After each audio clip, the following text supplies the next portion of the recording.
दो बहनों की प्रेम कहानी। दो बहनों की प्रेम कहानी। दीपा और सोनी दो सगी बहनें हैं। दोनों में ही प्रेम हो गया। दीपा और सोनी जब बड़ी हुई तो अपनी शिक्षा पूरी करने के लिए दिल्ली के एक यूनिवर्सिटी में जब अपनी शिक्षा हासिल कर रही थी, दोनों एक साथ ही एक कमरे में रहती। दोनों की उम्र 23 और 26 की थी। कभी कभी दोनों रात में मोबाइल में कुछ उल्टी सीधी देख लेती, जिसकी वजह से दोनों आपस में कुछ बेबस हो जाती। धीरे धीरे दोनों एक दूसरे की ज़रूरत होती गई। एक दिन दोनों बहनों ने आपस में बात किया, अगर हम दोनों की शादी हो जाएगी तो फिर हम दोनों एक दूसरे के बिना नहीं रह पाएंगे। इसलिए हमने एक ही लड़के से दोनों बहनें शादी करेंगे ताकि हम पूरी ज़िंदगी साथ रहेंगे।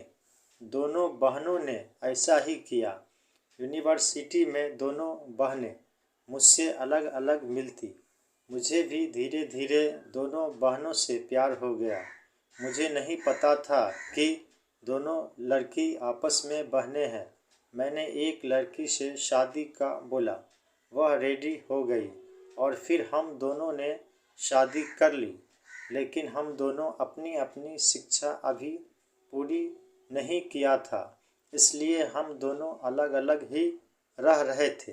कुछ दिन बाद दूसरी बहनें मुझे शादी के लिए जिद करने लगी। मैं दूसरी शादी नहीं करना चाहता, लेकिन कुछ गलती की वजह से मैं इनकार नहीं कर सका और हमने दूसरी शादी भी कर ली। कुछ महीने बीतने के बाद पहली बीवी जो थी वह साथ रहने को जिद की। फिर हमने एक फ्लैट लिया और वहाँ रहने लगे। एक दिन हमारी बीवी ने कहा, मैंने अपने दोस्त को रात में खाने पर बुलाया है। रात के खाने का जब समय हुआ तो मेरी दूसरी बीवी जो थी वो आ गई। मैं अपने पहली बीवी के साथ था। मैं उसे देखकर बहुत घबराया कि मैं क्या करूं। फिर हम तीनों ने साथ खाना खाया। रात ज़्यादा हो गई। मेरी दूसरी बीवी भी यहीं रह गई। मैं काफ़ी परेशान था कि मैं क्या करूं, कहीं मेरी पहली बीवी को यह मालूम न हो जाए कि मैंने दूसरी भी शादी की है। लेकिन जब मैं सो रहा था तब दोनों ने मेरे दोनों तरफ से पकड़